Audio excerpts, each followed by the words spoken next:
Hello guys, current affairs funda में आप सभी का स्वागत है। और आज की इस वीडियो सेशन में हम अप्रैल वीक के सभी इंपॉर्टेंट करंट अफेयर्स कवर करने वाले हैं।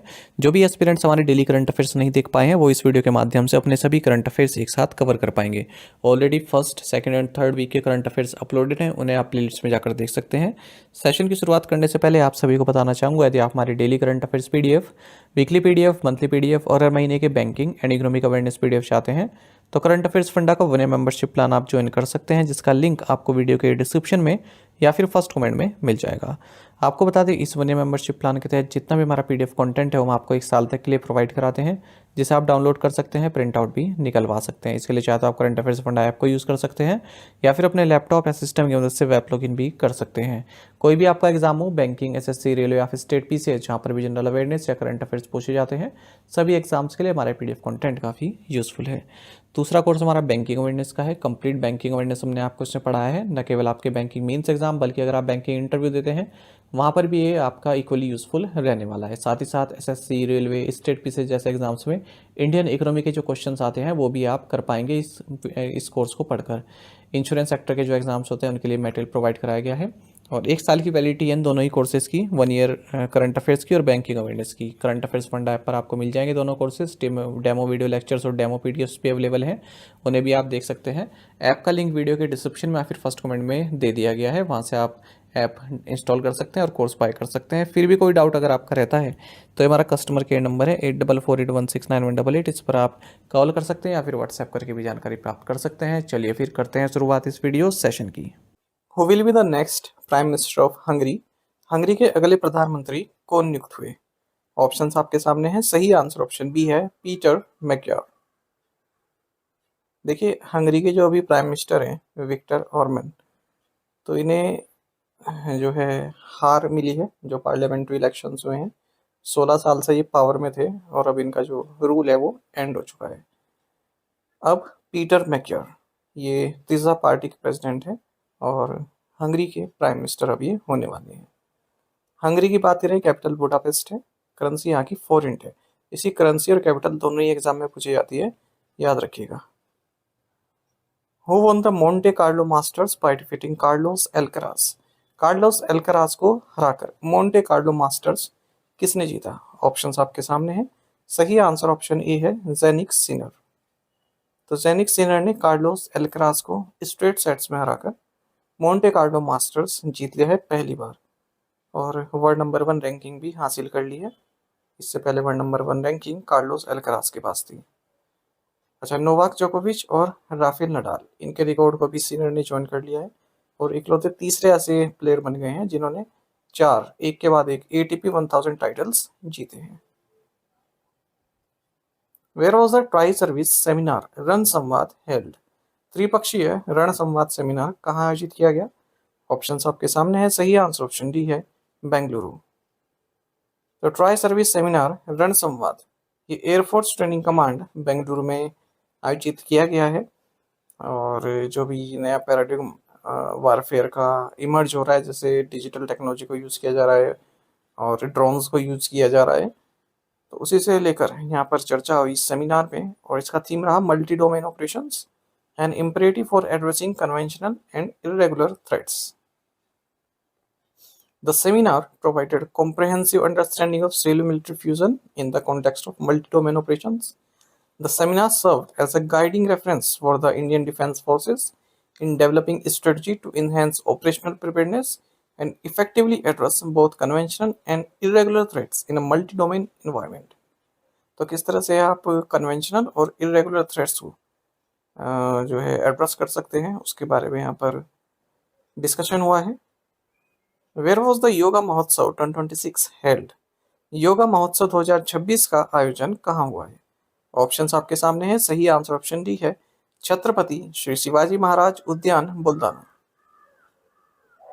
तो देखिए, इंटरनेशनल डे ऑफ योगा 2026 को कुछ ही दिन अब रह चुके हैं और इसी को देखते हुए एक योगा इवेंट हुआ लोनार में, जहाँ पर 5000 पार्टिसिपेंट्स ने त्रिकोणासन परफॉर्म किया है और एशिया बुक ऑफ रिकॉर्ड्स में अपनी जगह बनाई है। तो योगा महोत्सव 2026 ऑर्गेनाइज किया गया Morarji Desai national institute of yoga ministry of Ayush द्वारा छत्रपति श्री शिवाजी महाराज उद्यान बुल्धाना डिस्ट्रिक्ट महाराष्ट्र में। Justice Yashwant Sharma of which High Court has submitted his resignation to the President of India following a high-profile cash at home controversy। किस उच्च न्यायालय के न्यायमूर्ति यशवंत शर्मा ने घर में नकदी विवाद के बाद भारत के राष्ट्रपति को अपना इस्तीफा सौंप दिया है? ऑप्शंस आपके सामने है। सही आंसर ऑप्शन डी है, Allahabad high court. Justice Yashwant Sharma Allahabad high court से इन्होंने अपना रेजिग्नेशन सौंप दिया है प्रेसिडेंट ऑफ इंडिया को under article 217(1)(a) of the constitution. आप जानते हैं कि इनके घर में कैश बरामद हुआ था काफ़ी बड़ी संख्या में, और पार्लियामेंट में इनका इम्पीचमेंट प्रोसेस भी शुरू हो चुका था। तो मार्च 2025 की बात है, लास्ट ईयर की। इनके घर पर आग लगी, जो दिल्ली वाला इनका घर है, और वहाँ पर काफ़ी अमाउंट में अनअकाउंटेड कैश प्राप्त हुआ। तो सुप्रीम कोर्ट में फिर जो कमेटी है संसद की, उसने रिपोर्ट पेश की और 146 MPs ने इनके रिमूवल के लिए एक मोशन भी पेश किया जजेस इंक्वायरी एक्ट 1968 के तहत। तो आर्टिकल 217(1)(b) के तहत हाई कोर्ट जज को केवल प्रेसिडेंट द्वारा रिमूव किया जा सकता है जब दोनों ही पार्लियामेंट हाउस से इस तरह की इंक्वायरी आए, मिसबिहेवियर के कारण या फिर इनकैपेसिटी के कारण। Which ministry signed MOUs with Porter and Gigin Technologies to generate logistics jobs? किस मंत्रालय ने पोर्टर और गिगिन टेक्नोलॉजीज के साथ लॉजिस्टिक्स क्षेत्र में रोजगार सृजित करने के लिए समझौता ज्ञापन पर हस्ताक्षर किए? सही आंसर ऑप्शन डी है, ministry of labour and employment. Ministry of labour and employment ने MOU साइन किए हैं पोर्टर एंड गिगिन टेक्नोलॉजीज के साथ, ताकि एम्प्लॉयमेंट अपॉर्चुनिटीज प्रोवाइड की जा सकें नेशनल कैरियर सर्विस पोर्टल पर। तो ये जो पोर्टर है, इसका मकसद है लगभग 6 लाख अपॉर्चुनिटीज़ एनुअली जनरेट करना NCS प्लेटफॉर्म के जरिए, नेशनल कैरियर सर्विस के जरिए, और 30 लाख अपॉर्चुनिटीज़ 2030 तक जनरेट करना। इसी तरह से ये 2 से 3 लाख ऑथेंटिक अपॉर्चुनिटीज़ प्रोवाइड कराएगा। आप लोग भी देखते रहा करिए, नेशनल कैरियर सर्विस पोर्टल है एक सरकार का ना, अपना प्रोफाइल बनाइए और वहाँ पर आपको प्राइवेट जॉब्स भी कई सारी मिल जाती है। ठीक है, साथ साथ प्राइवेट जॉब्स का भी देखते रहना, कोई गलत नहीं है। अपनी तैयारी भी करते लीजिए और इस तरह की जॉब्स भी सर्च करते रहिए। फ्रेशर जॉब्स मिल जाती हैं इस पर, नेशनल कैरियर सर्विस पोर्टल पर। तो ये कंपनी जो है, ये भी तो अब इस पोर्टल पर अपनी जॉब्स डाले करेंगी जब इनके यहाँ कोई वैकेंसी होगी। Which bank partner with Reliance Jio to launch BoB world lite? किस बैंक ने रिलायंस जियो के साथ साझेदारी करके बॉब वर्ल्ड लाइट लॉन्च किया है? ऑप्शन आपके सामने है। सही आंसर ऑप्शन बी है, बैंक ऑफ बड़ौदा। इसका मैं डिस्क्रिप्शन डालना भूल गया, माफ़ कीजिएगा। एक्चुअली ये पिछले स्लाइड का आ गया इसमें ना, कोई नहीं, PDF में सही कर दूंगा और इस क्वेश्चन को दोबारा कवर करेंगे हम। वैसे तो यहीं से समझ में आ रहा है कि जो बैंक ऑफ बड़ौदा है और रिलायंस जियो है, इन्होंने मिलकर मोबाइल बैंकिंग ऐप लॉन्च किया है जो फीचर फ़ोन यूज़र्स होते हैं उनके लिए। ठीक है, ये पिछली स्लाइड का आ गया। Who has taken charge as chairman and managing director of Power Grid Corporation of India Limited? Power grid corporation of India limited के अध्यक्ष और प्रबंध निदेशक के रूप में किसने कार्यभार संभाला है? ऑप्शंस आपके सामने है। सही आंसर ऑप्शन डी है, वंशी रामा मोहन बुर्रा। तो वंशी रामा मोहन बुर्रा ये चेयरमैन एंड मैनेजिंग डायरेक्टर बने हैं power grid corporation of India limited के, जो कि एक महारत्न कंपनी है और गुरुग्राम में इसका हेडक्वार्टर्स है। Power grid corporation of India limited का मिनिस्ट्री ऑफ पावर के तहत ये आती है। हमारे देश का largest electric power transmission utility है ये। When is the international wellness day observed? अंतर्राष्ट्रीय वेलनेस डे कब मनाया जाता है? ऑप्शंस आपके सामने है। सही आंसर ऑप्शन सी है, 15 अप्रैल। तो देखिए, यूनाइटेड नेशन जनरल असेंबली ने ये डिसाइड किया कि 15 अप्रैल को हर साल इंटरनेशनल वेलनेस डे मनाए जाएंगे। इस तरह के डेज और भी मनाए जाते हैं। पहले देखिए, जैसे इंटरनेशनल डे ऑफ हैप्पीनेस है 20 मार्च को मनाते हैं। इंटरनेशनल डे ऑफ योगा है 21 जून को मनाते हैं। वर्ल्ड मेडिटेशन डे 21 दिसंबर को मनाया जाता है। इसी तरह से इंटरनेशनल वेलनेस डे भी 15 अप्रैल को मनाया जाता है। Who has been appointed as the managing director and CEO, Chief Executive Officer of Indian Digital Payment Intelligence Corporation (IDPIC)? Indian digital payment intelligence corporation के प्रबंध निदेशक और चीफ एग्जीक्यूटिव ऑफिसर के रूप में किसे नियुक्त किया गया है?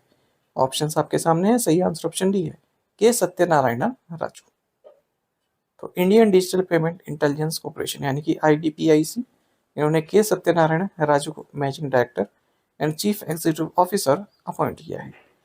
जो IDPIC है ये इंडिया का सेंट्रल AI ड्रिवन प्लेटफॉर्म है जो real time digital payment fraud होते हैं उसको डिटेक्ट करता है, प्रिवेंट करने की कोशिश करता है। नॉट फॉर प्रॉफिट कंपनी है ये, सेक्शन 8 के तहत अक्टूबर 2025 में इसकी स्थापना हुई रिजर्व बैंक ऑफ इंडिया से अप्रूवल के बाद। और इसके प्रमोटर्स हैं state bank of India and bank of Baroda. SBI के पास 50% स्टेक है। 100 करोड़ का इन्वेस्टमेंट SBI ने किया हुआ है। Which state has become the first in India to deploy नरित AI? भारत में कौन सा राज्य नरित AI को लागू करने वाला पहला राज्य बन गया है? ऑप्शंस आपके सामने है। सही आंसर ऑप्शन ए है गुजरात। तो गुजरात पहला राज्य बन गया हमारे देश में जिसने नरित AI यानी कि narcotics analysis and rack based investigation tool इसको लॉन्च किया। ये एक एडवांस AI ड्रिवन सिस्टम है, इन्वेस्टिगेशन और प्रोसिक्यूशन को और सरल बनाता है। नारकोटिक्स केस और साइकोट्रोपिक सब्सटेंसेस केसेस में गांधीनगर में इसको लॉन्च किया गया है और इसे डेवलप किया है वेस्टर्न रेलवे पुलिस वडोदरा ने। Vietnam's Vingroup has signed an agreement with which state government to explore investments worth about 6.5 billion US dollar across multiple sectors. Vietnam की विंग ग्रुप ने किस राज्य सरकार के साथ विभिन्न क्षेत्रों में लगभग 6.5 अरब डॉलर के निवेश के लिए एक समझौते पर हस्ताक्षर किए हैं? सही आंसर ऑप्शन डी है महाराष्ट्र। तो वियतनाम का जो विंग ग्रुप है इसने एक एग्रीमेंट साइन किया है महाराष्ट्र गवर्नमेंट के साथ ताकि 6.5 बिलियन US डॉलर की इन्वेस्टमेंट राज्य में की जा सके अलग अलग सेक्टर्स में, जैसे urban development, electric mobility, renewable energy, public infrastructure. इन सभी सेक्टर्स में इन्वेस्टमेंट किया जाएगा महाराष्ट्र राज्य में। महाराष्ट्र हमारे देश का लार्जेस्ट स्टेट इकोनॉमी है। हमारे देश की GDP का 40% शेयर महाराष्ट्र का है। और जैसे मेजर इलेक्ट्रिक व्हीकल कंपनीज है महिंद्रा एंड महिंद्रा, टाटा मोटर्स, इनकी स्ट्रॉन्ग प्रेजेंस है राज्य में। Which bank partnered with the government e-marketplace to enable unsecured short-term digital paperless credit for sellers via the GM Sahay portal? किस बैंक ने सरकारी ई-मार्केटप्लेस के साथ साझेदारी की है ताकि GM सहाय पोर्टल के माध्यम से विक्रेताओं को अल्पकालिक डिजिटल और कागज रहित ऋण उपलब्ध कराया जा सके? सही आंसर ऑप्शन डी है पंजाब नेशनल बैंक। तो पंजाब नेशनल बैंक ने गवर्नमेंट ई-मार्केटप्लेस के साथ पार्टनरशिप की है ताकि जो सेलर्स हैं उन्हें क्रेडिट प्रोवाइड किया जा सके अनसिक्योर्ड यानी कुछ भी गिरवी रखने की जरूरत ना पड़े, शॉर्ट टर्म, डिजिटल और पेपरलेस। किसके द्वारा? GM सहाय पोर्टल के द्वारा, गवर्नमेंट ई मार्केट प्लेस सहाय पोर्टल के द्वारा। PNB provides loan against confirmed GM purchase orders with quick processing to ensure sufficient, timely and secure flow of funds. Khanish Videsh India Limited has received environmental clearance from which country for deep exploration of 5 brine lithium blocks in the south in which South American country? खनिज विदेश India limited को किस दक्षिण अमेरिकी देश में 5 Bryan lithium block के गहन अन्वेषण के लिए किस देश से पर्यावरण मंजूरी प्राप्त हुई है? सही आंसर ऑप्शन डी है अर्जेंटीना। तो खनिज विदेश इंडिया लिमिटेड को इन्वायरमेंटल क्लियरेंस प्राप्त हो गई है अर्जेंटीना गवर्नमेंट से कि यहाँ पर 5 ब्राइन लिथियम ब्लॉक्स को एक्सप्लोर कर सकता है, डीप एक्सप्लोर कर सकता है। काबिल की अगर हम बात करें, ये एक जॉइंट वेंचर कंपनी है, national aluminium company limited, Hindustan copper limited और मिनरल एक्सप्लोरेशन कंसल्टेंसी लिमिटेड द्वारा इसको बनाया गया। मिनिस्ट्री ऑफ माइंस के तहत ये कार्य करती है। Where was the third edition of the Sansad Khel Mahakumbh held? संसद खेल महाकुंभ का तीसरा संस्करण कहाँ आयोजित किया गया? राइट आंसर ऑप्शन डी है लखनऊ। तो डिफेंस मिनिस्टर राजनाथ सिंह ने संसद खेल महाकुंभ का तीसरा एडिशन अटेंड किया है लखनऊ में। ये एक यूनिक इनिशिएटिव है रूरल एरियाज में स्पोर्ट्स को प्रमोट करने के लिए। What is the name of the Indian आर्मीज first blue water selling expedition? भारतीय सेना के पहले समुद्री नौकायन अभियान का नाम क्या है? ऑप्शन आपके सामने है। सही आंसर ऑप्शन सी है समुद्र साहस। तो इंडियन आर्मी ने अपना पहला ब्लू वाटर सेलिंग एक्सपीडिशन को हरी झंडी दिखाई है, इसका नाम है समुद्र साहस, मुंबई मारवे से। ठीक है, और जो रेजिमेंट ऑफ आर्टिलरी है उसकी 22 सेंटिनरी सेलिब्रेशन यहाँ पर सेलिब्रेट की जा रही है। Indian navy, Indian coast guard का सपोर्ट इसको प्राप्त है इंडियन आर्मी को इस एक्सपीडिशन के लिए। The 520 nautical mile expedition along the Konkan coast will be conducted in 4 legs from Mumbai to Vijayadurg, Goa and back using 21-foot seabird class sailing boats. ठीक है, तो 520 नॉटिकल माइल्स का expedition रहने वाला है। एक्सपीडिशन मतलब यात्रा कोंकण कोस्ट के अलोंग, और मुंबई से विजयदुर्ग गोवा तक चलेगी और वहां से वापस आएगी। 21 बोट्स इसमें यूज होंगी। Who has been selected for the Lata Dinanath Mangeshkar award for 2026? 2026 के लता दीनानाथ मंगेशकर पुरस्कार के लिए किसका चयन किया गया है? ऑप्शंस आपके सामने हैं। सही आंसर ऑप्शन सी है, कैलाश सत्यार्थी। तो Nobel peace prize laureate Kailash Satyarthi, इन्हें लता दीनानाथ मंगेशकर अवार्ड के लिए चुना गया है साल 2026 के लिए। और ये अनाउंसमेंट की गई है मास्टर दीनानाथ मंगेशकर स्मृति प्रतिष्ठान के द्वारा। ये इस सम्मान का 5वां एडिशन है। इनके अतिरिक्त और लोगों को भी ये अवार्ड दिया गया इस बार, जैसे सिनेमा में रवीना टंडन और प्राजक्ता माली को, म्यूजिक में क्लासिकल सिंगर महेश काले को, डांस में वेटरन कथक एक्सपोनेंट श्यामा भाटे को, और जर्नलिज्म में सुशील कुलकर्णी को। अच्छा, अगर हम देखें इससे पहले किन किन लोगों को अवार्ड मिल चुका है, तो प्राइम मिनिस्टर नरेंद्र मोदी को 2022 में, आशा भोसले को 2023 में, अमिताभ बच्चन को 2024 में और कुमार मंगलम बिरला को 2025 में अवार्ड मिला है। लता दीनानाथ मंगेशकर अवार्ड की स्थापना 2022 में की गई थी, जब भारत रत्न लता मंगेशकर जी का निधन हुआ था। Who has been named the winner of this year's Pulitzer Prize? वर्ष 2026 के प्रिट्जर पुरस्कार के विजेता के रूप में किसे नामित किया गया है? ऑप्शंस आपके सामने हैं। सही आंसर ऑप्शन सी है, स्पिलजन रेडिक। तो चिली के आर्किटेक्ट हैं स्पिलजन रेडिक। कई सारे स्ट्रक्चर्स को आर्किटेक्ट इन्होंने किया है। इस बार प्रिट्जर प्राइज के लिए इनका नाम चुना गया है।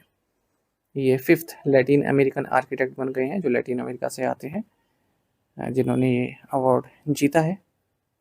प्रिट्जर प्राइज की अगर हम बात करें, एनुअली दिया जाता है आर्किटेक्ट को, और 1979 में इसकी स्थापना की गई थी J.A. प्रिट्जर द्वारा और उनकी वाइफ सैंडी द्वारा।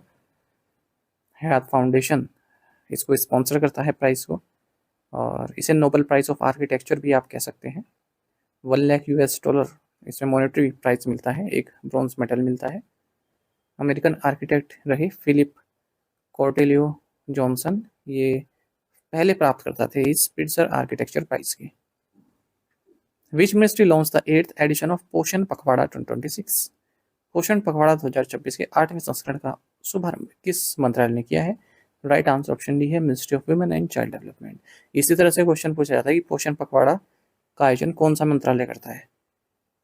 तो ministry of women and child development ने पोषण पखवाड़ा इसका 8th एडिशन लॉन्च कर दिया है। 9 अप्रैल से 23 अप्रैल तक ये चलने वाला है, 14 दिन तक, और एक जन आंदोलन की तरह इसको देखा जाता है, ताकि बच्चों में न्यूट्रिशन की भरपूर मात्रा उन्हें मिल सके, अर्ली चाइल्डहुड केयर उन्हें हो सके। इस बार 2026 में थीम रहेगा maximising brain development in the first 6 years of life, है ना। 6 साल तक जितना बच्चा होता है तो 75% ब्रेन उसका डेवलप हो जाता है।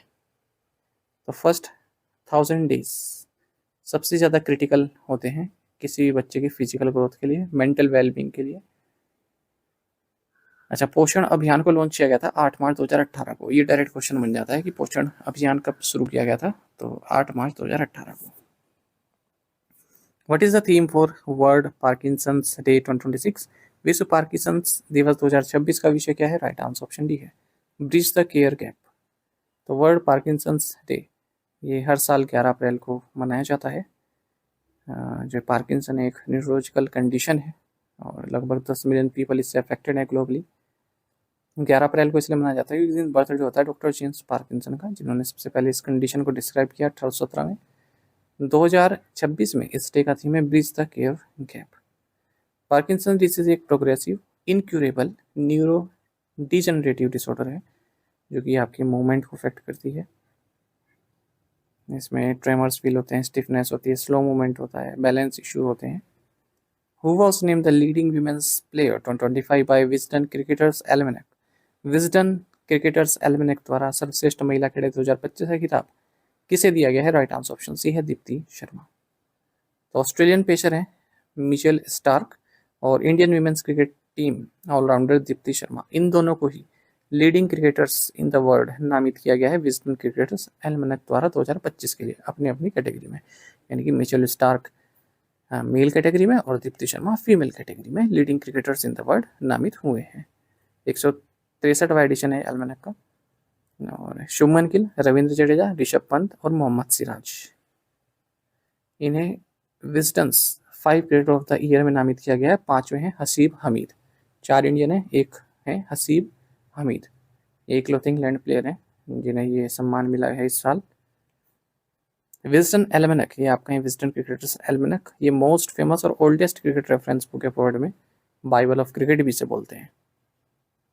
विच regulatory body launch 3 new IT platforms, सुपकॉम्स, adjudication portal and cybersec audit compliance to enhance business ease and cyber security. किस नियामक निकाय ने व्यापार सुगमता और साइबर सुरक्षा को बढ़ाने के लिए 3 नए IT प्लेटफॉर्म सुपकॉम्स, न्याय पोर्टल और साइबर सिक ऑडिट कंप्लायंस लॉन्च किए हैं? राइट आंसर ऑप्शन बी है सेबी। देखिए, डूइंग बिजनेस को और आसान बनाने के लिए, साइबर सिक्योरिटी को और मजबूत करने के लिए securities and exchange board of India यानी कि सेबी ने 3 इंफॉर्मेशन टेक्नोलॉजी प्लेटफॉर्म्स जारी किए हैं। इनके नाम है सुपकॉम्स, एडजुडिकेशन पोर्टल और तीसरा है cyber sec audit compliance.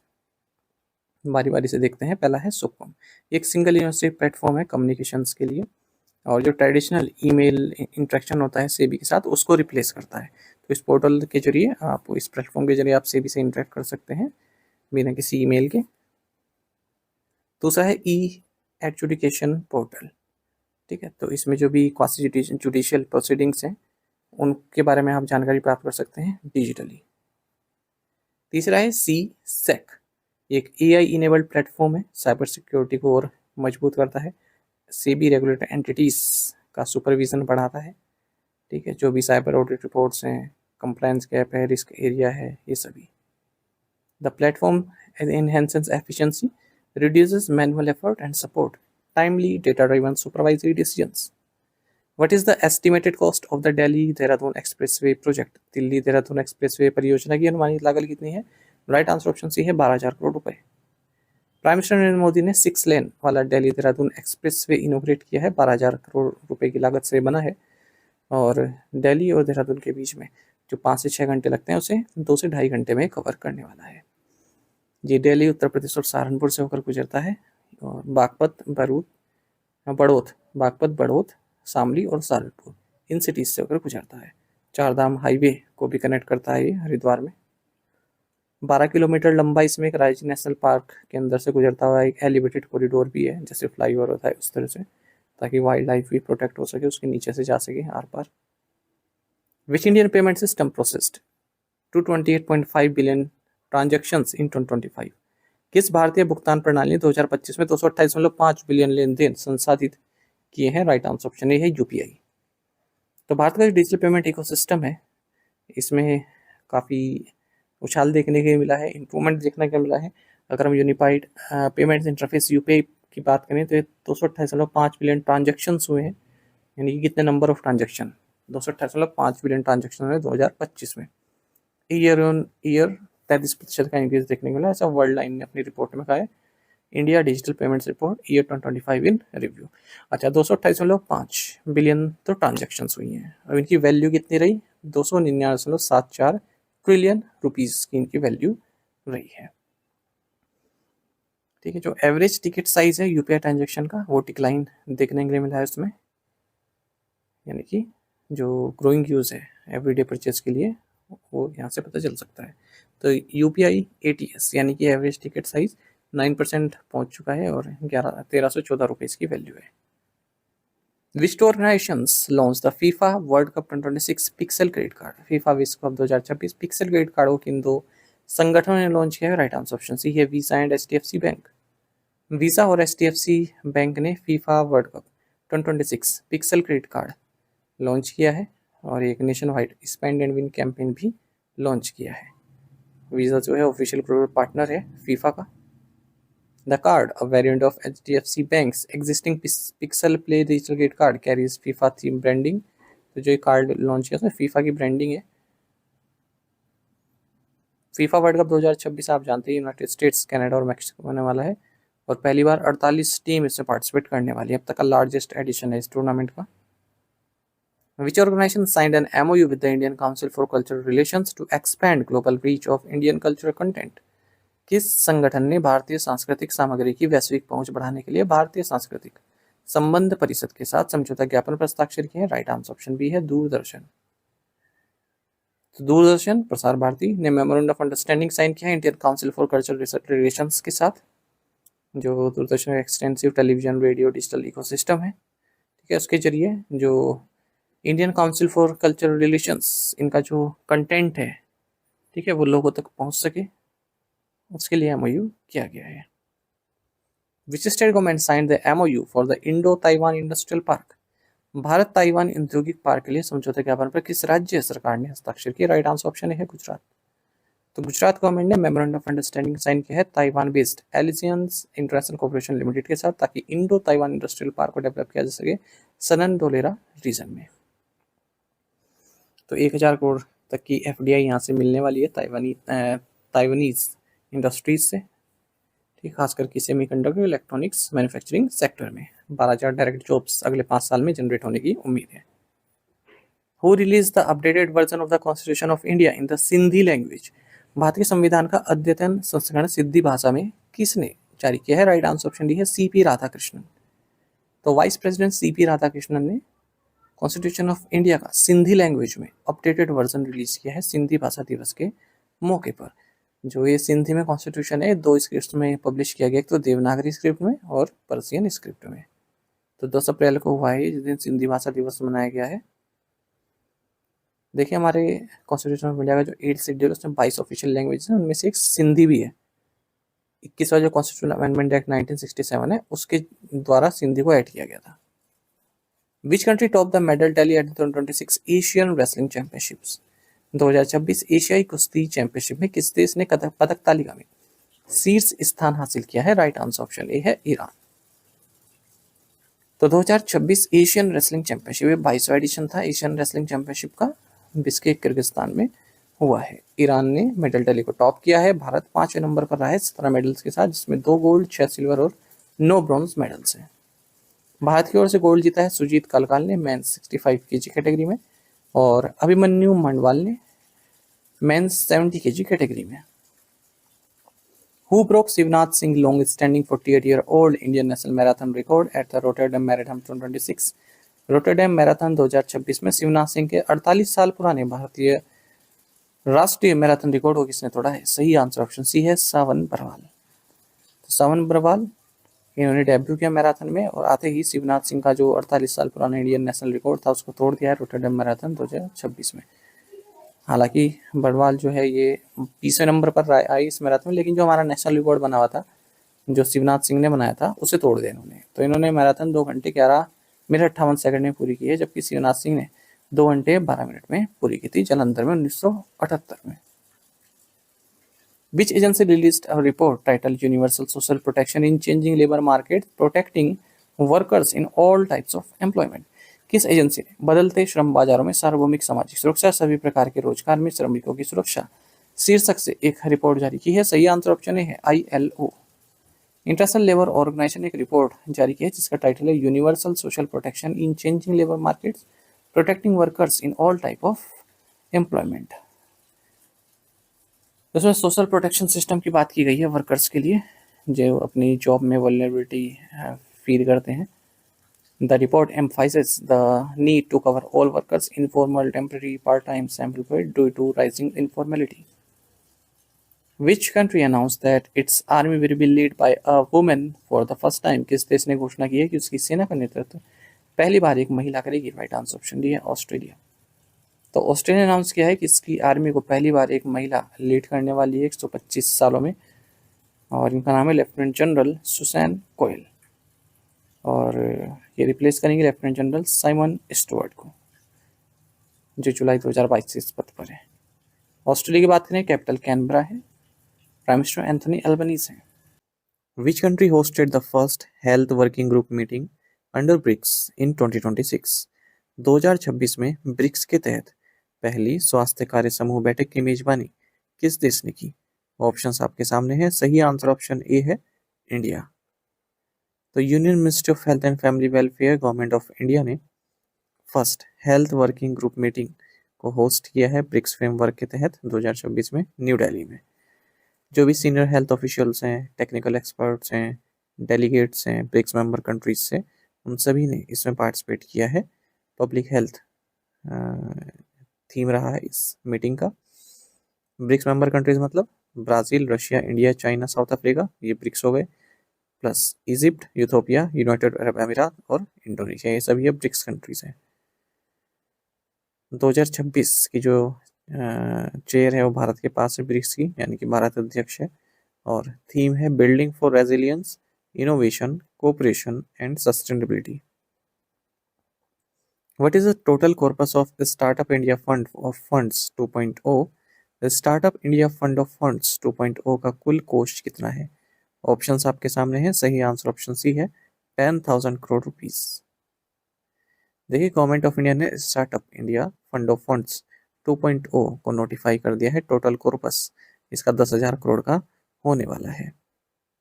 Fund of funds for startups 2016 में लॉन्च किया गया था, पहला एडिशन इसका, और अब ये 2.0 है। स्टार्टअप इंडिया एक्शन प्लान के तहत इसको लॉन्च किया गया है। अच्छा, इसमें आप ये समझिएगा, ये fund of funds for startup क्या है।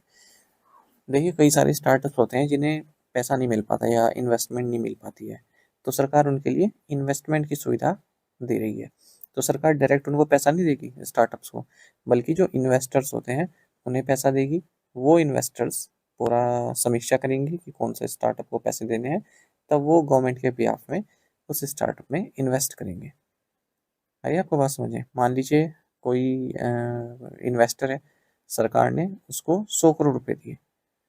अब वो इन्वेस्टर अपनी कमेटी में देखेगा, जो ये वेंचर कैपिटल इन्वेस्टमेंट कमेटी होती है ना, सबसे लास्ट वाले पैराग्राफ में देखिए, ये कमेटी होती है। तो ये कमेटी देखेगी कि किस स्टार्टअप में कितने पैसे लगाने हैं। तो मान लीजिए उस स्टार्टअप को सरकार की ओर से 100 करोड़ रुपए मिले हैं, तो वो 10-10 करोड़ रुपए 10 स्टार्टअप में इन्वेस्ट करेगी।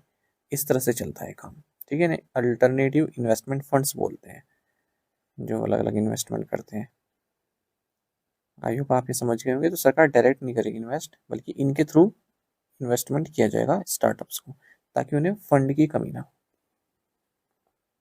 Small industry development bank of India यानी कि सिडबी इंप्लीमेंट करेगी इस fund of funds for startups 2.0 को। Which country won the FIFA women's series 2026 title? FIFA महिला सीरीज 2026 का खिताब किस देश ने जीता है? ऑप्शंस आपके सामने है। सही आंसर ऑप्शन डी है, ऑस्ट्रेलिया। तो भारत की जो विमेंस फुटबॉल टीम है उसने 3-0 से जीत हासिल की है मालावी के ऊपर फीफा सीरीज 2026 नैरोबी में। ये थर्ड प्लेस के लिए मैच था। इससे पहले भारत को 0-2 से हार मिली थी केन्या से सेमीफाइनल में, और फिर फाइनल हुआ केन्या और ऑस्ट्रेलिया के बीच में। तो ऑस्ट्रेलिया ने केन्या को 2-0 से हरा और फीफा विमेंस सीरीज 2026 टाइटल जीत लिया है नैरोबी केन्या में। Who won a silver medal for India in men's singles at 2026 badminton Asia championships in China? चीन में आयोजित 2026 बैडमिंटन एशियाई चैंपियनशिप में पुरुष एकल वर्ग में भारत के लिए रजत पदक किसने जीता है? ऑप्शंस आपके सामने हैं। सही आंसर ऑप्शन सी है, Ayush Shetty. 2026 badminton Asia championship, या आप इसे कहें bank of Ningbo badminton Asia championship 2026, ये Ningbo Olympic sports centre gymnasium Ningbo China में हुआ है। और इस मेडल टैली को टॉप किया है साउथ कोरिया ने 3 गोल्ड, 1 सिल्वर, 1 ब्रॉन्ज के साथ टोटल 5 मेडल जीते हैं। चाइना दूसरे नंबर पर रहा, थाईलैंड तीसरे नंबर पर रहा है, भारत चौथे नंबर पर रहा है।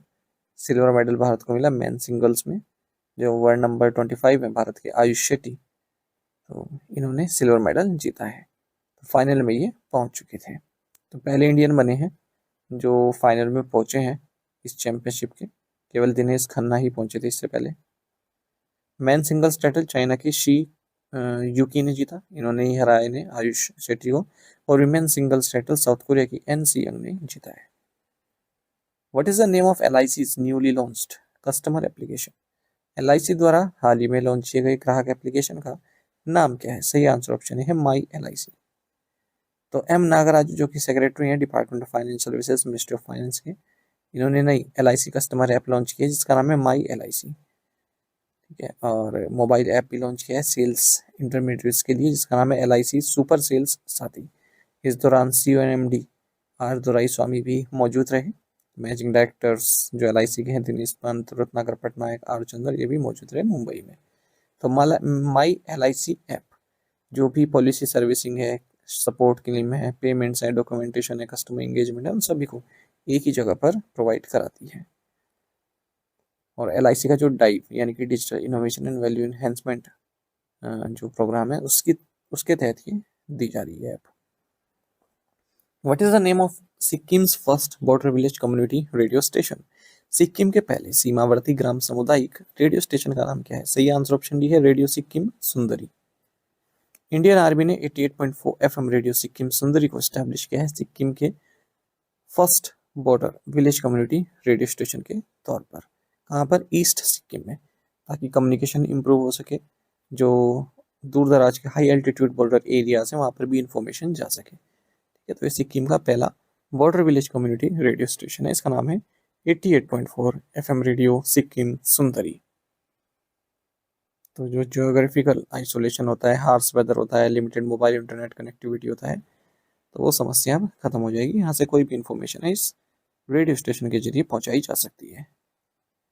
विच मिनिस्ट्री ऑर्गेनाइज द नारी शक्ति वंदन रन? नारी शक्ति वंदन रन का आयोजन किस मंत्रालय ने किया है? राइट आंसर ऑप्शन बी है ministry of youth affairs and sports. तो ministry of youth affairs and sports ने नारी शक्ति वंदन रन को ऑर्गेनाइज किया है 7 मेजर सिटीज में, ताकि जो महिलाओं के नेतृत्व वाले डेवलपमेंट है, ठीक है, उस इनिशिएटिव को प्रमोट किया जा सके। और इसका थीम रहा नारी शक्ति वंदन। दिल्ली, कटक, पटना, मुंबई, इंदौर, बेंगलुरु और जयपुर, इन 6 सिटीज में इसको, इन 7 सिटीज में इसको आयोजित किया गया है। The initiative aims to mobilize large-scale participation of women from diverse backgrounds, including students, professionals, entrepreneurs, sports persons, and members of civil society। और ये जो पार्टिसिपेशन है महिलाओं का, ये my Bharat national service scheme, sports authority of India और भी जो पार्टनर ऑर्गेनाइजेशन उनके सहयोग से कराया गया है। सेवियर ट्रॉपिकल साइक्लोन महिला अफेक्टेड विच कंट्री? भीषण उष्णकटिबंधीय चक्रवात महिला ने किस देश को प्रभावित किया? राइट आंसर ऑप्शन डी है पपुआ न्यू गिनी। तो देखिए ट्रॉपिकल साइक्लोन महिला ये पपुआ न्यू गिनी को हिट किया है और 23 डेथ इसके कारण हुई है। एक और सुपर टाइफून सिनलाकू, इसने US नदर्न मैरियाना आइलैंड को हिट किया है। पूछ लेते हैं इस तरह के जो तूफान आते हैं। हुडको has signed MOUs with which organization for redevelopment and asset monetization projects? हुडको ने पुनर्विकास और परिसंपत्ति मुद्रीकरण परियोजनाओं के लिए किस संगठन के साथ समझौता ज्ञापन पर हस्ताक्षर किए हैं? ऑप्शंस आपके सामने हैं। सही आंसर ऑप्शन डी है NBCC इंडिया लिमिटेड। तो housing and urban development corporation of India हुडको ने 2 मेमोरेंडम ऑफ अंडरस्टैंडिंग साइन किए हैं NBCC इंडिया लिमिटेड के साथ, रीडेवलपमेंट और एसेट मोनेटाइजेशन प्रोजेक्ट से संबंधित, ठीक है, और वो भी नेशनल कैपिटल में। हुडको की बात करें, इसका हेडक्वार्टर्स न्यू दिल्ली में, एक इंडियन पब्लिक सेक्टर अंडरटेकिंग है, हाउसिंग फाइनेंस और इंफ्रास्ट्रक्चर प्रोजेक्ट फाइनेंस से संबंधित है और 25 अप्रैल 1970 को इसकी स्थापना हुई थी। हुडको NBCC इंडिया लिमिटेड भी एक पब्लिक सेक्टर अंडरटेकिंग कंपनी है, ministry of housing and urban affairs government of India के तहत। Amravati quantum reference facility is located in which state? Amravati quantum reference facility किस राज्य में स्थित है? ऑप्शंस आपके सामने हैं। सही आंसर ऑप्शन डी है आंध्र प्रदेश। तो आंध्र प्रदेश के chief minister N Chandrababu Naidu इन्होंने भारत का पहला open access Amaravati quantum reference facility को ओपन किया है या इनोग्रेट किया है वर्ल्ड क्वांटम डे के मौके पर। 14 अप्रैल को मनाया गया वर्ल्ड क्वांटम डे। तो 2 सेंटर है इसमें, एक तो है अमरावती 1S SRM यूनिवर्सिटी निरकोंडा में, दूसरा है अमरावती 1Q मेधा टावर्स गन्नावरम में। तो इनको ऑफिशियली लॉन्च किया गया है। जो भी प्रीमियर नेशनल इंस्टीट्यूशंस हैं जैसे Tata institute of fundamental research, Indian institute of science, DRDO, IIT Bombay और जो टेक स्टार्टअप्स हैं क्यूबिटेक, क्यूबिट फोर्स, इनके कोलैबोरेशन से इनको लॉन्च किया गया है। अच्छा, यहाँ पर आपको ये भी जान लीजिए वर्ल्ड क्वांटम डे ये 14 अप्रैल को मनाया जाता है, ठीक है। जो प्लांक कांस्टेंट है 4.13566710 इलेक्ट्रॉन वोल्ट सेकेंड इसकी वैल्यू होती है। हु इनोग्रेटेड द फिलेटेलिक एग्जीबिशन एक भारत श्रेष्ठ Bharat celebrating India's unity and democracy through postage stamps. डाक टिकटों के माध्यम से भारत की एकता और लोकतंत्र का जश्न मनाते हुए एक भारत श्रेष्ठ भारत नामक डाक टिकट प्रदर्शनी का उद्घाटन किसने किया? सही आंसर ऑप्शन डी है, Jyotiraditya Scindia. Department of post and prime ministers museum and library, इन्होंने मेमोरेंडम ऑफ अंडरस्टैंडिंग साइन किया है कंट्री के जो डेमोक्रेटिक एंड नेशनल जर्नी है उसको प्रिजर्व करने के लिए। कम्युनिकेशंस मिनिस्टर ज्योतिरादित्य सिंधिया ने फिलेटेलिक एग्जीबिशन को भी इनोग्रेट किया है जिसका टाइटल रहा एक भारत श्रेष्ठ Bharat celebrating India's unity and democracy through postage stamps. अच्छा, जो प्रधानमंत्री संग्रहालय या फिर prime ministers museum and library एक पब्लिक म्यूजियम है, लाइब्रेरी है, 3 मूर्ति भवन कॉम्प्लेक्स न्यू दिल्ली में। Prime ministers museum and library society द्वारा इसको मैनेज किया जाता है, जो कि एक ऑटोनोमस इंस्टीट्यूशन है मिनिस्ट्री ऑफ कल्चर के तहत। इससे पहले जो ये संग्रहालय से Nehru memorial museum and library के नाम से जाना जाता था। 1964 में इसकी स्थापना हुई थी और जो भी हिस्ट्री इंडियन इंडिपेंडेंस मूवमेंट की वो यहाँ पर प्रिजर्व की गई है।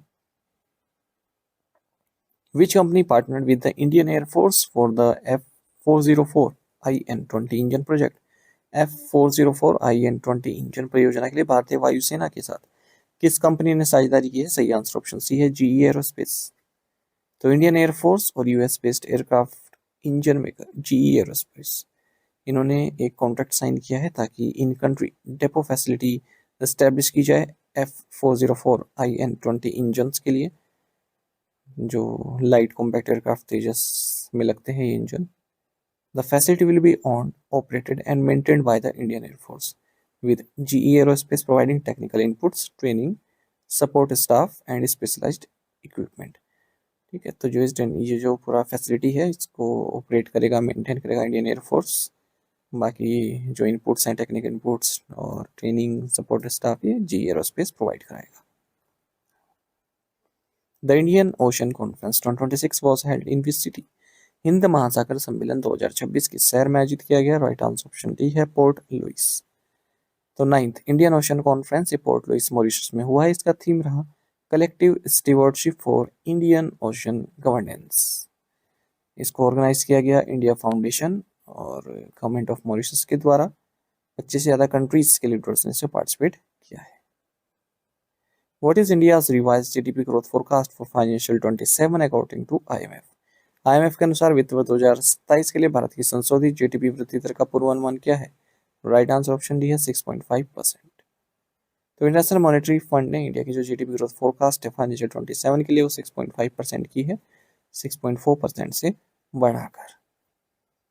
तो world economic outlook global financial stability report, जिसका टाइटल रहा global financial markets confront the war in the middle east and amplification risk, ये पूरी रिपोर्ट और इसका टाइटल रहा जो IMF ने जारी किया है, इसी में बताया गया है। और ये कहा है कि फाइनेंशियल 28 के लिए जो ग्रोथ है वो 6.5% रहेगी। How many transactions via UPI were recorded in financial 26? वित्त वर्ष 2026 में UPI के माध्यम से कितने लेन देन दर्ज किए गए? राइट आंसर ऑप्शन डी है, 218.98 बिलियन। तो पूरा एक डेकेड हो चुका है भारत ने जब UPI लॉन्च किया है, यूनिफाइड पेमेंट इंटरफेस। तो उससे संबंधित कुछ डेटा सामने आया है। फाइनेंशियल 27 में 17.86 मिलियन ट्रांजेक्शन्स हुए थे, जिनकी वैल्यू केवल 6,952 करोड़ रुपए थी। ये बढ़कर फाइनेंशियल 26 में 285 लाख करोड़ रुपए वैल्यू हो गई है और ट्रांजेक्शन्स की संख्या हो गई 218.98 बिलियन, ऐसा ट्रैक्शन डेटा ने बताया है। जो मंथली ट्रांजैक्शन वैल्यू है वो 21 लाख करोड़ थी फाइनेंशियल 20 में, ये 30 लाख करोड़ पहुंच चुकी है। 400 मिलियन एक्टिव यूजर्स हैं और 250 मिलियन डेली के यूजर्स हैं, 450 मिलियन मंथली यूजर्स हैं। Who became the first Indian woman to win the FIDE Women's Candidate tournament? FIDE महिला कैंडिडेट टूर्नामेंट जीतने वाली पहली भारतीय महिला कौन बनी? राइट आंसर ऑप्शन डी है, वैशाली रमेश बाबू। तो वैशाली रमेश बाबू ये फर्स्ट इंडियन वुमेन बनी है जिन्होंने FIDE विमेंस कैंडिडेट टूर्नामेंट जीत लिया है और अपना स्थान पक्का किया है वर्ल्ड चैंपियनशिप में। ठीक है, तो ये जो इन्होंने अभी विमेंस कैंडिडेट टूर्नामेंट जीता है साइप्रस में जीता है, कैटरीना लेग्नो को इन्होंने हराया है। ये सेकंड इंडियन वुमेन है कुनरू हम्पी के बाद जिन्होंने वर्ल्ड चैंपियनशिप मैच के लिए क्वालिफाई किया है और यहाँ पर ये जू वेंसुन के साथ खेलेंगी। इस साल के अंत में। Who was sworn in as the 24th chief minister of Bihar? Bihar के 24वें मुख्यमंत्री के रूप में किसने शपथ ली? ऑप्शंस आपके सामने हैं। सही आंसर ऑप्शन डी है सम्राट चौधरी। सम्राट चौधरी 24वें चीफ मिनिस्टर बने हैं बिहार के, और पहली बार बीजेपी का कोई लीडर राज्य के मुख्यमंत्री की पद पर पहुंचा है।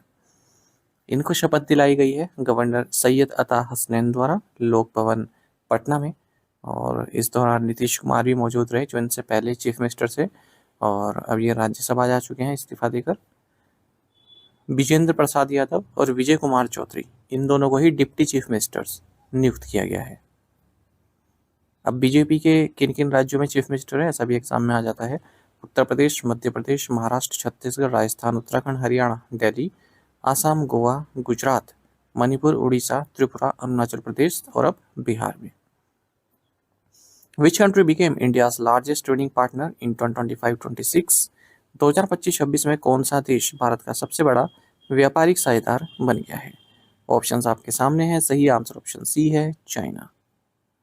तो चाइना ने यूएस को पीछे छोड़ दिया और इंडिया का लार्जेस्ट ट्रेडिंग पार्टनर बन गया है 2025-26 में।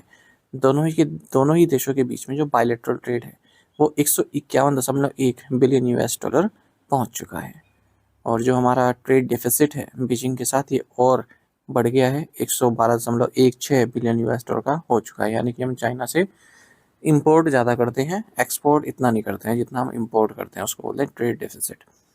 अब तक यूएस इंडिया का लार्जेस्ट ट्रेडिंग पार्टनर था लगातार 4 कंसेक्यूटिव ईयर तक, 2024-25 तक।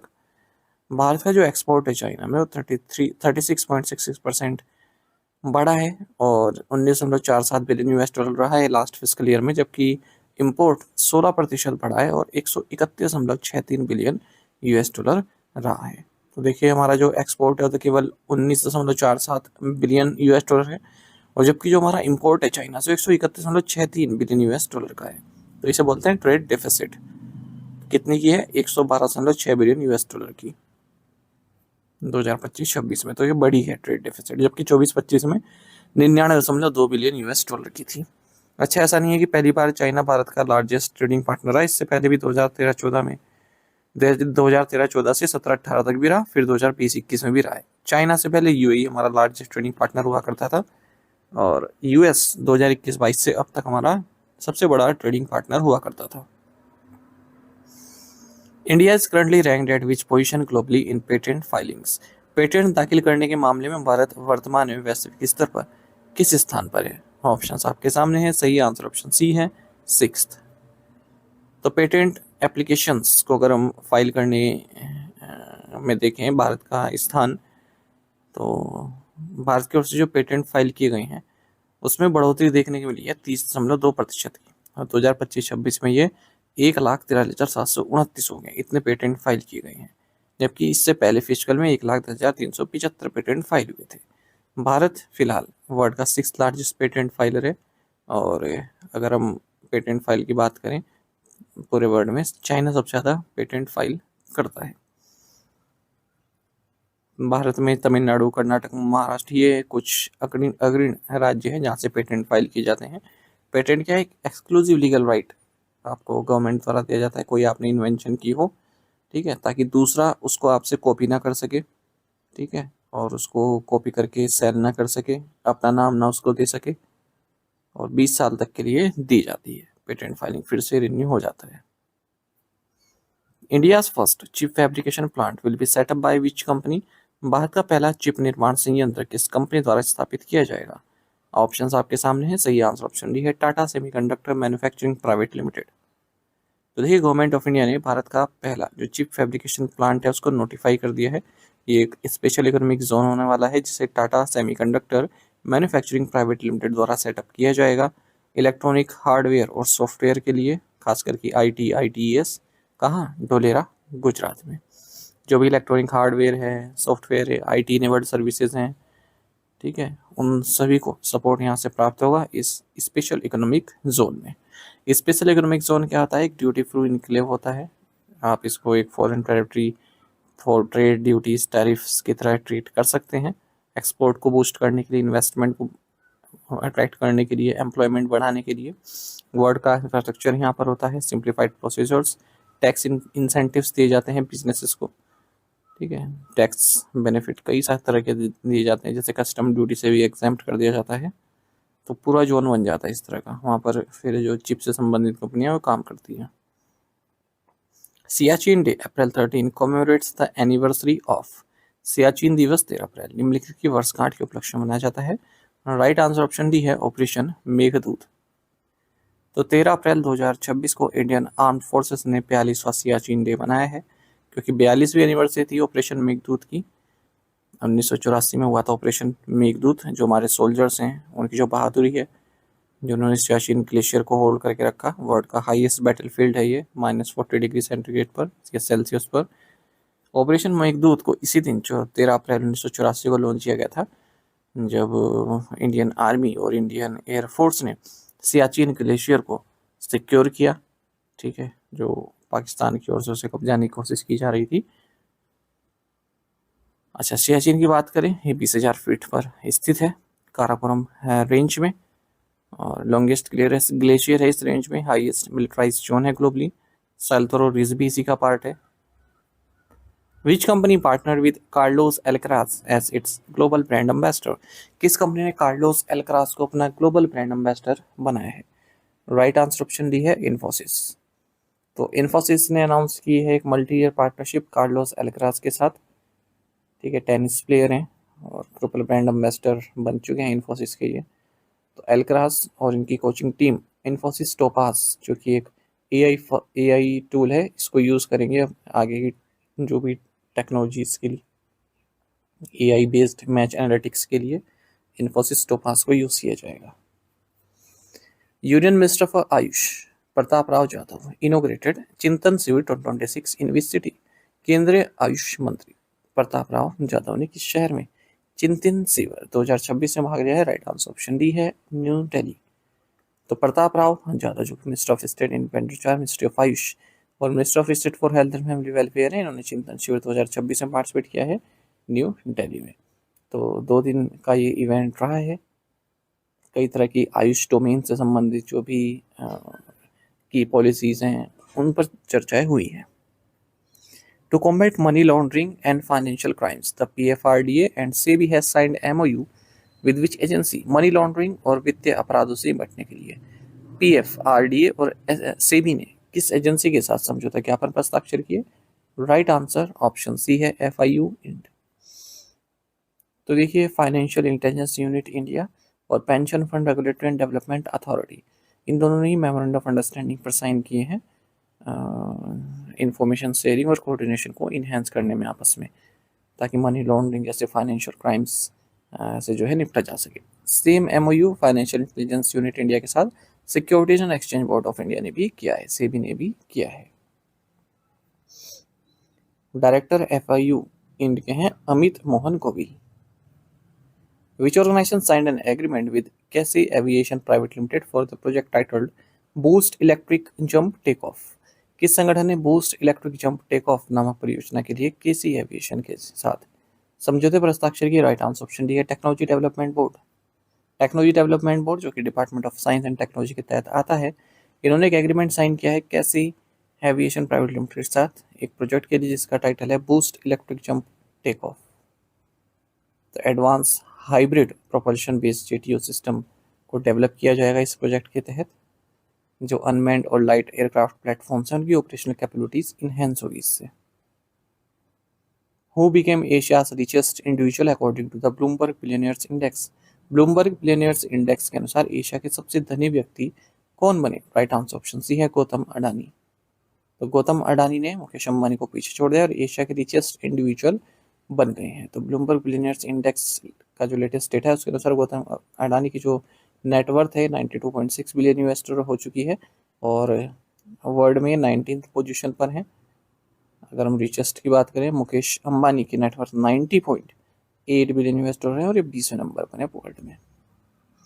एलन मस्क वर्ल्ड के सबसे रिचेस्ट पर्सन है 656 बिलियन US$ के साथ, उसके बाद लैरी पेज आते हैं। According to the International Monetary Fund (IMF), what is India's current rank among the world's largest economies? अंतर्राष्ट्रीय मुद्रा कोष के अनुसार विश्व की सबसे बड़ी अर्थव्यवस्थाओं में भारत का वर्तमान स्थान क्या है? ऑप्शंस आपके सामने है। सही आंसर ऑप्शन सी है, सिक्स्थ। देखिए, वर्ल्ड इकोनॉमिक आउटलुक एक रिपोर्ट जारी की गई है इंटरनेशनल मॉनेटरी फंड के द्वारा।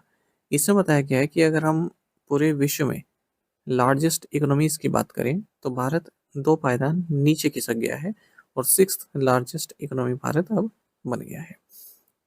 इससे पहले भारत फोर्थ लार्जेस्ट इकोनॉमी था। हालांकि Bharat fastest growing major economy है। तो आईएमएफ का जो अप्रैल 2026 का ये वर्ल्ड इकोनॉमिक आउटलुक है, इसमें बताया कि भारत की जो नॉमिनल जीडीपी है वो 4.15 ट्रिलियन यूएस डॉलर की है और इस वजह से यूनाइटेड किंगडम और जापान से भी पीछे है।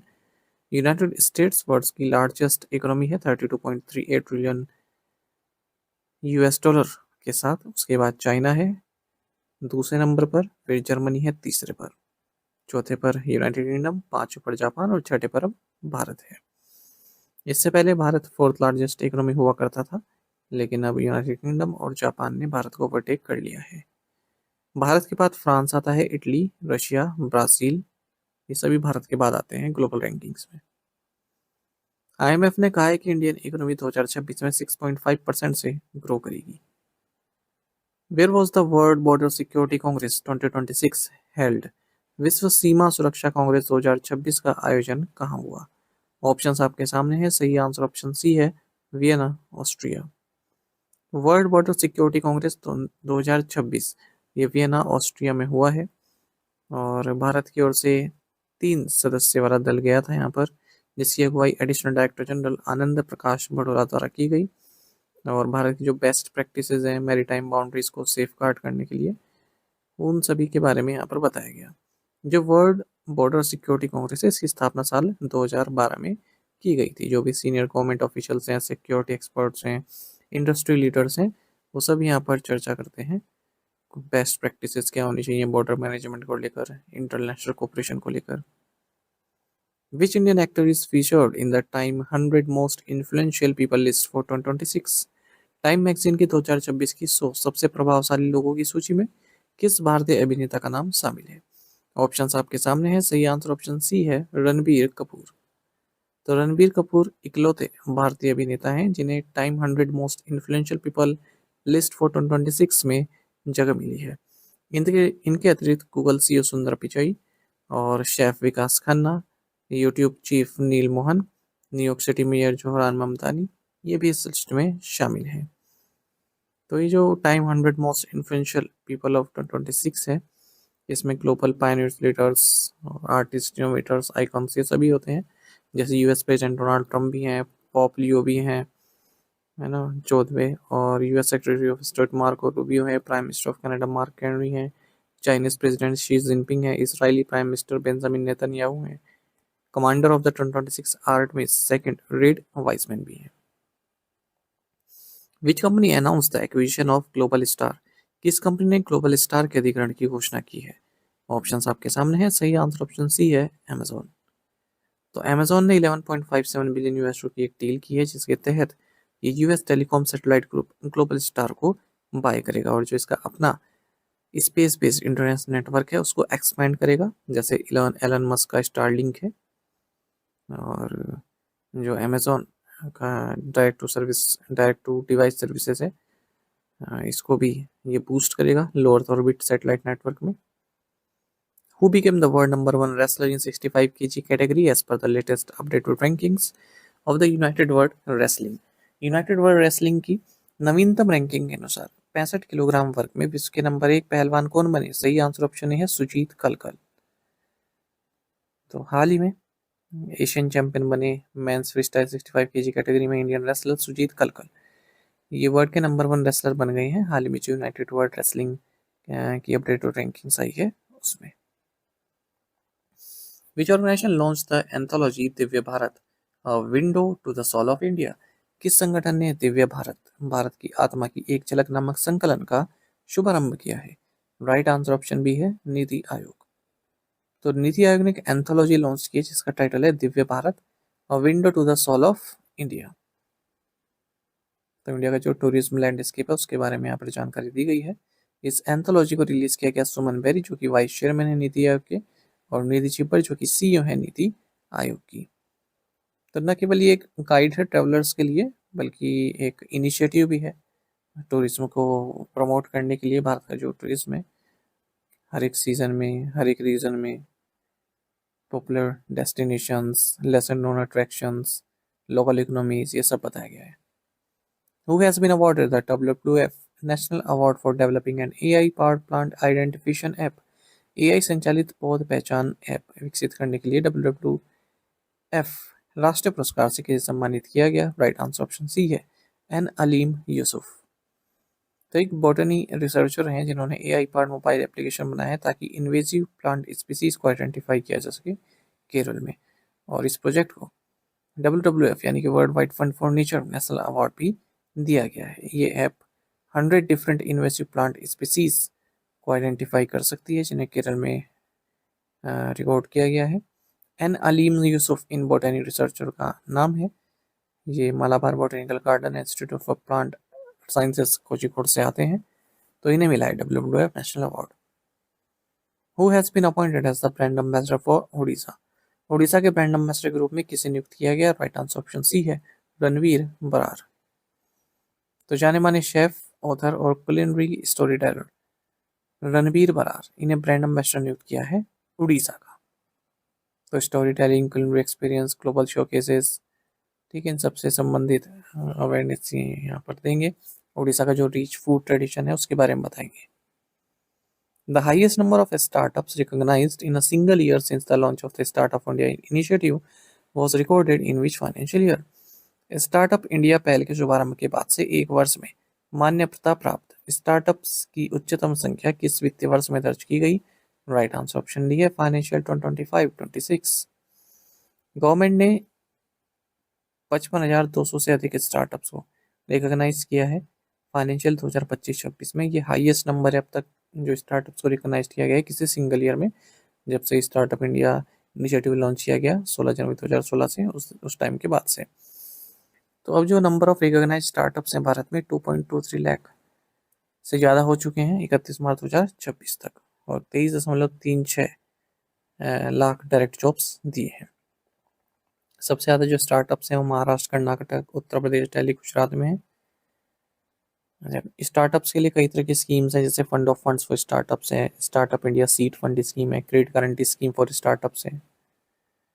NICDC Logistics Data Services Limited and which state government signed MOU to digitize the logistics landscape by leveraging unified logistics interface platform? NICDC Logistics Data Services Limited और किस राज्य सरकार ने यूनिफाइड लॉजिस्टिक इंटरफेस प्लेटफॉर्म का लाभ उठाकर logistics परिदृश्य को डिजिटाइज करने के लिए समझौता ज्ञापन पर हस्ताक्षर किए? राइट आंसर ऑप्शन डी है, महाराष्ट्र। तो NICDC logistic data services limited और गवर्नमेंट महाराष्ट्र ने एक मेमोरेंडम ऑफ अंडरस्टैंडिंग साइन किया है ताकि जो लॉजिस्टिक लैंडस्केप है महाराष्ट्र का उसे डिजिटाइज किया जा सके यूनिफाइड लॉजिस्टिक इंटरफेस प्लेटफॉर्म के जरिए। लॉजिस्टिक का मतलब होता है, देखिए आपने कोई सामान ऑर्डर किया, ठीक है, तो वो सामान पहले किसी वेयर हाउस में होगा, वहाँ से पिकअप किया जाएगा, पैक किया जाएगा, फिर वहाँ से ट्रांसपोर्ट होगा, कई शहरों से होकर गुजरेगा, फिर आपके घर पर पहुँचेगा। तो ये पूरा लॉजिस्टिक है। सामान या सर्विसेज को, गुड्स या सर्विसेज को जो आदान प्रदान करने की जो क्रिया है उसको लॉजिस्टिक बोलते हैं। NICDC logistic data services limited, ठीक है, इसकी जो स्थापना है वो 30 दिसंबर 2015 को हुई थी। जॉइंट वेंचर है NICDC इंडस्ट्रियल डेवलपमेंट ट्रस्ट और NEC कॉर्पोरेशन ऑफ जापान के बीच में। Who was crowned Miss India World 2026? Miss India world 2026 विजेता कौन बनी? ऑप्शंस आपके सामने हैं। सही आंसर ऑप्शन डी है, साध्वी सतीश सेल। तो गोवा की है साध्वी सतीश सेल, ये मिस इंडिया वर्ल्ड 2026 विजेता बनी है। ये ग्रैंड फिनाले हुआ है 61st Femina miss India pageant का Kalinga institute of industrial technology KIIT Bhubaneswar Orissa में। अच्छा, इन्हें ये क्राउन पहनाया है निकिता पोरवाल ने, जो पिछली बार इस मिस इंडिया वर्ल्ड 2026 को जीती थी। और अब जो साध्वी सतीश हैं ये भारत को रिप्रेजेंट करेंगी मिस वर्ल्ड 2027 प्रेजेंट में। तो मिस वर्ल्ड 2027 जो होगा उसमें भारत को रिप्रेजेंट करेंगी। अच्छा, फर्स्ट रनर अप रही है राजनंदिनी पवार, ये फेमिना मिस इंडिया महाराष्ट्र 26 रही थी। और सेकंड रनर अप रही है डॉक्टर श्री अद्वैत, जम्मू एंड कश्मीर से। अच्छा, तंजानिया होस्ट करेगा मिस वर्ल्ड पेजेंट 2027 को, ये आप याद रखिएगा। Why did the Constitution 131st Amendment Bill 2026 fail to pass in the Indian Parliament? पूछ रहे हैं भारतीय संसद में संविधान 131वां संशोधन विधेयक 2026 पारित क्यों नहीं हो सका। ऑप्शंस आपके सामने हैं। सही आंसर ऑप्शन सी है, it did not receive the required 2/3 majority. तो देखिए, कॉन्स्टिट्यूशन 131st अमेंडमेंट बिल 2026 ये लोकसभा में डिफीट हो गया, यानी कि गिर गया, या आप कह सकते हैं इसे रिक्वायर्ड मेजोरिटी नहीं मिली पास होने के लिए। तो इसका उद्देश्य था 2011 सेंसस के हिसाब से लोकसभा सीट्स को रीडिस्ट्रीब्यूट करना, लोकसभा की सीट्स को बढ़ाना, ताकि जो महिला रिजर्वेशन है उसकी इम्प्लीमेंटेशन में और तेजी लाई जा सके। तो 298 मेंबर्स ने तो इस बिल के फेवर में वोट किया, लेकिन 230 ने अगेंस्ट में किया, और हाउस की स्ट्रेंथ रही वोटिंग के टाइम 528। तो ये फिर भी गिर कैसे गया जब फेवर में ज़्यादा डले, क्योंकि ये कॉन्स्टिट्यूशनल अमेंडमेंट बिल है, इसमें 2/3 मेजोरिटी चाहिए होती है, यानी कि 352 इन फेवर वोटिंग चाहिए थी, जो नहीं मिल पाई। इसके बाद फिर गवर्नमेंट ने दो और जो लेजिस्लेशन थे इससे संबंधित, जैसे union territories law amendment bill 2026 और डिलिमिटेशन बिल 2026, दोनों को ही विड्रॉ कर लिया। Who was elected unopposed for a third consecutive term as deputy chairman of the Rajya Sabha? Rajya Sabha के उपसभापति के रूप में लगातार तीसरी बार निर्विरोध कौन निर्वाचित हुए? ऑप्शंस आपके सामने हैं। सही आंसर ऑप्शन बी है, हरिवंश। तो हरिवंश को अनअपोज्ड इलेक्ट किया गया है तीसरे लगातार टर्म के लिए डिप्टी चेयरमैन ऑफ राज्यसभा। ये नॉमिनेटेड मेंबर है, प्रेसिडेंट ऑफ इंडिया द्वारा इनको नॉमिनेट किया गया है, जर्नलिज्म के फील्ड से आते हैं, और फर्स्ट नॉमिनेटेड मेंबर बने हैं राज्यसभा के जिन्हें डिप्टी चेयरपर्सन बनाया गया। ठीक है, और 2026 में अभी ये रीइलेक्ट हुए तीसरी बारी के लिए। फर्स्ट पर्सन बने हैं नजमा हेपतुल्ला के बाद, जो तीसरी बार रीइलेक्ट हुए हैं। साथ ही ये फर्स्ट इंडिविजुअल भी हैं जो इंडियन नेशनल कांग्रेस से नहीं आते हैं और इस पोस्ट पर तीसरी बार रीइलेक्ट हुए हैं। Where was the foundation stone of India's first advance 3D chip packaging unit laid? Bharat की पहली उन्नत 3D चिप पैकेजिंग इकाई की आधारशिला कहाँ रखी गई? ऑप्शंस आपके सामने हैं। सही आंसर ऑप्शन डी है, भुवनेश्वर। तो देखिए, इंडिया की first advance 3D chip packaging unit की आधारशिला रखी गई है इन्फो वैली, भुवनेश्वर, उड़ीसा में। तो इसका जो फाउंडेशन स्टोन है इस heterogeneous integration packaging solution project का, इसे प्रमोट किया जा रहा है 3D क्लास सॉल्यूशंस द्वारा। और इस मौके पर चीफ मिनिस्टर उड़ीसा मोहन चरण मांझी और union minister for railways, electronic and information technology and information broadcasting Ashwini Vaishnaw भी मौजूद रहे। इस प्रोजेक्ट को इम्प्लीमेंट किया जा रहा है 3D class Solutions Inc USA द्वारा। इसकी wholly owned Indian subsidiary heterogeneous integration packaging solutions private limited द्वारा इन्फो वैली वर्धा डिस्ट्रिक्ट में ये greenfield vertically integrated advance packaging और embedded glass substrate ATMP facility है। Who has been appointed as secretary in the Rajya Sabha secretariat? Rajya Sabha सचिवालय में सचिव के रूप में किसे नियुक्त किया गया है? राइट आंसर ऑप्शन ए है, डॉक्टर KS सोमशेखर। तो चेयरमैन राज्यसभा CP राधाकृष्णन ने डॉक्टर KS सोमशेखर को सेक्रेटरी अपॉइंट किया है राज्यसभा सेक्रेटेरिएट में। राज्यसभा या काउंसिल ऑफ स्टेट्स इसे कहते हैं, ये अपर हाउस होता है पार्लियामेंट ऑफ इंडिया का। हमारे यहाँ बाइकैमरल लेजिस्लेचर है ना, एक तो लोकसभा एक राज्यसभा। तो राज्यसभा जो है स्टेट्स एंड यूनियन टेरिटरीज को रिप्रेजेंट करता है और परमानेंट बॉडी है ये, इसको डिसोल्व नहीं किया जा सकता। जो ओवरऑल इसकी अलाउड कैपेसिटी 250 है, यानी कि 338 इलेक्टेड 12 अपॉइंटेड आर्टिकल 80 के अनुसार। लेकिन जो करंट पोटेंशियल सिटिंग कैपेसिटी है राज्यसभा की वो 345 है। मैक्सिमम की 350 हो सकती है, लेकिन अभी 345 है, जिसमें 333 इलेक्टेड है, 12 अपॉइंटेड है। Which company has onboarded Indian cricketer Shivam Dube as its brand ambassador? किस कंपनी ने भारतीय क्रिकेटर शिवम दुबे को अपना ब्रांड एम्बेसडर बनाया है? राइट आंसर ऑप्शन सी है, मोबिला। मोबिला ने इंडियन क्रिकेटर शिवम दुबे को अपना ब्रांड एम्बेसडर बनाया है। मोबिला एक leading Indian mobile accessories and power solution brand है, 2010 से ही ऑपरेट कर रही है। Who was conferred the 9th professor MS Swaminathan award? नौवे प्रोफेसर एम एस स्वामीनाथन पुरस्कार से किसे सम्मानित किया गया है?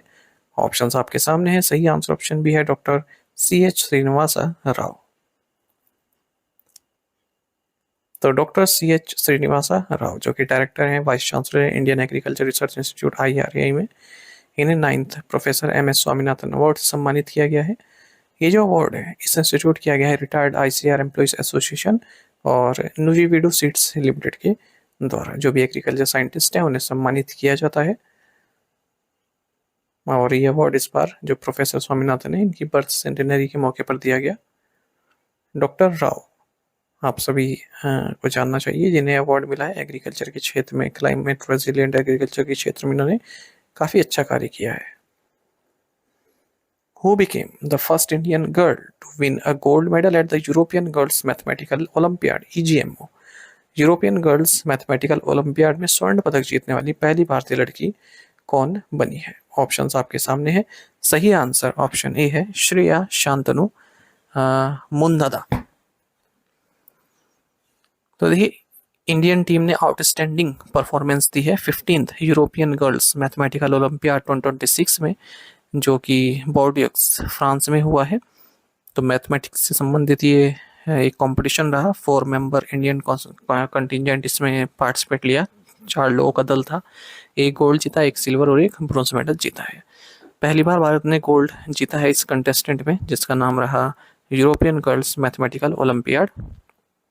भारत ओवरऑल 67 पार्टिसिपेंट कंट्रीज में 6th पोजीशन पर रहा है, जो कि अब तक की भारत की हाईएस्ट रैंकिंग है जब से भारत ने इसमें डेब्यू किया 2015 से। तो भारत की ओर से गोल्ड जीता है श्रेया शांतनु मुंदादा ने। तो फर्स्ट इंडियन गर्ल बनी है जिन्होंने इस EGMO में गोल्ड मेडल जीता है। The union cabinet has given it's approval for the continuation of प्रधानमंत्री ग्राम सड़क योजना 3rd PMGSY 3rd up to. केंद्रीय मंत्रिमंडल ने प्रधानमंत्री ग्राम सड़क योजना 3rd को मार्च 2028 तक जारी रखने की मंजूरी दे दी है। तो यूनियन कैबिनेट ने अपना अप्रूवल दे दिया है कि प्रधानमंत्री ग्राम सड़क योजना 3rd कंटिन्यू रहेगी मार्च 2025 के बाद।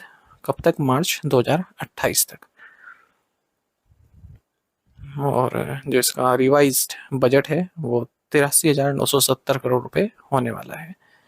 और भी अप्रूवल्स दी हैं, जैसे टाइमलाइन मार्च 2028 तक रहेगी। जितने भी रोड्स ब्रिजेस हैं प्लेन एरियाज में, जो रोड्स हैं हिल एरियाज में, उन्हें कंप्लीट होने के लिए मार्च 2029 तक एक्सटेंशन किया गया है। जो ब्रिजेस हैं हिली एरियाज में उनके कंप्लीट होने का। और जो 31 मार्च 2025 से पहले के वर्क सैंक्शन हुए हैं लेकिन अभी तक अनअवॉर्डेड है, उसका ठेका नहीं दिया गया है, उन्हें भी टेंडर निकाल के दिया जाएगा। लॉन्ग स्पैन ब्रिजेस, ठीक है, जो सैंक्शन के लिए पेंडिंग है उन्हें भी सैंक्शन किया जाएगा। आउटले 83,970 करोड़ रुपए कर दी गई है, जबकि पहले आउटले थी 80,250 करोड़ रुपए। Which ministry has constituted the Technology and Policy Expert Committee to support the functioning of AI governance and economic group? किस मंत्रालय ने AI governance and economic group के कामकाज में सहयोग देने के लिए प्रौद्योगिकी और नीति विशेषज्ञ समिति का गठन किया है? राइट आंसर ऑप्शन डी है ministry of electronics and information technology. तो ministry of electronics and information technology government of India ने एक technology and policy expert committee का गठन किया है, जो कि एक स्टैंडर्ड एक्सपर्ट एडवाइजरी बॉडी है। इसको ये टास्क दिया गया है कि अपना specialise technical policy and strategic expertise provide करेगा, जो हाल ही में AI governance and economic group AIGEG बना है उसको। इसकी अध्यक्षता S कृष्णा करेंगे, जो कि सेक्रेटरी हैं ministry of electronics and information technology में। Where was the scientific conclave and interactive session on Indian Pharmacopoeia 2026 held? भारतीय औषध संहिता 2026 पर वैज्ञानिक सम्मेलन और संवादात्मक सत्र का आयोजित किया गया। राइट आंसर ऑप्शन बी है जम्मू।